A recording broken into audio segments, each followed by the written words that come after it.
ഇത് ഇത്ര കോംപ്ലിക്കേറ്റഡ് ആയിട്ടുള്ള ഒരു രോഗമൊന്നുമല്ല. പ്രോപ്പർ ചികിത്സ കിട്ടിക്കഴിഞ്ഞാൽ മാറ്റിയെടുക്കാൻ പറ്റുന്ന രോഗം തന്നെയാണ് ഈ ഞരമ്പ് രോഗം എന്ന് പറഞ്ഞത്. എന്നാ അത്ര സിമ്പിളും അല്ല. മൂന്തമർദ്ദന ചികിത്സകൾക്ക് പോലും ഫലം കിട്ടാത്ത ഞരമ്പ് രോഗത്തിന്റെ 6 ഘട്ടങ്ങൾ ഞങ്ങൾ കാണിച്ചു നിൽക്കണം. ഇന്ത്യയിൽ ഇന്ന് നിലവിൽ കണ്ടുപിടിച്ചിട്ടുള്ളത് 8 ഘട്ടമാണ്. അതിൽ 6 ഞങ്ങൾക്ക് കാണിച്ചു നിൽക്കണം. എന്നാ 7ാമത്തും കൂടി ഒന്ന് കണ്ടുനോക്കി.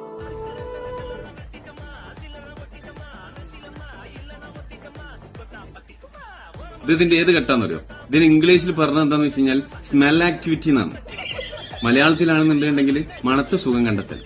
ഈ വേറൊന്നുണ്ട്, നോക്കി സുഖം കണ്ടെത്തൽ, തോണ്ടി സുഖം കണ്ടെത്തൽ. ഇങ്ങനെ ഞരമ്പിന്റെ 8 ഘട്ടങ്ങളുണ്ട്. വഴിയെ ഞാൻ കാണിച്ചു തരാം. എന്താ ഇപ്പൊ ഇതൊക്കെ അവസ്ഥ അല്ലേ? ഉമ്മർത്തൊരു ജഡ്ഡിയും ബ്രേസറും വരെ ഉണക്കാടാൻ പറ്റാത്തൊരവസ്ഥ. ഈ പെരക്കാരെ പെറ്റീഷൻ കേൾക്കണം. 61 സെഡിയാണല്ലേ നായിന്റെ മോൻ.